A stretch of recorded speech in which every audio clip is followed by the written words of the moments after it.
ang inyong response sa sinabi ni Pangulong Duterte? Hindi niya kayang mag-isa to.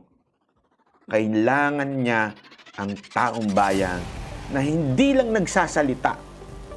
Kasi marami ho dyan talk shit eh. Marami ho dyan dumadaldal lang. Susuporta kuno, pero hindi naman talagang para sa bayan. Kaya nga gusto kong tanungin kanina si Senator Amy. Senator Amy, let your talk do the walk. Mali, let your walk do the talk. Magkukot pa. Hindi totoo, Senator Amy. Kung talagang mahal mo bayan mo, magsalita ka. Pasinungalingan mo yung sinasabi ni Pangulong Duterte o sabihin mong totoo. Yan ang hamon ko sa'yo, Senator Amy. Huwag kang gumitna na lagi mong ginagawa. Ulitin ko, Senator Amy. If you are really para sa bayan natin at hindi para sa kapatid mo, it's time for you to talk. You know that. You are there inside the family. If you do not talk, wala ka ring kwentang politiko. Pag hindi ka nagsalita na alam mo yan, wala kang kwentang senador. Puro ka lang talk shit. Ulitin ko yun. Puro ka daldal.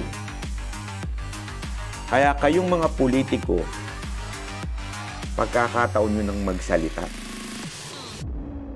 This is not the time to keep silent.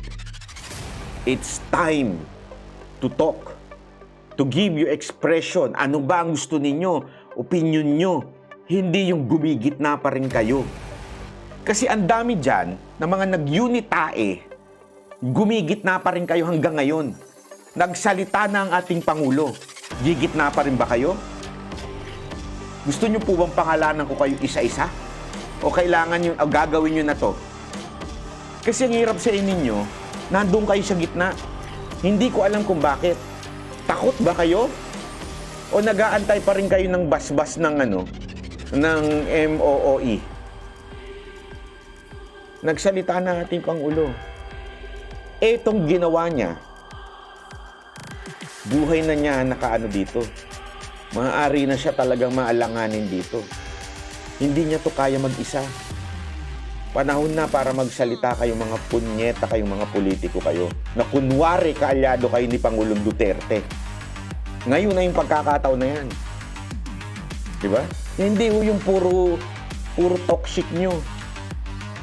Eto na yun. Eto na. Wala na hong, sa madaling salita, wala na hong tinago si Pangulong Duterte dito. Talagang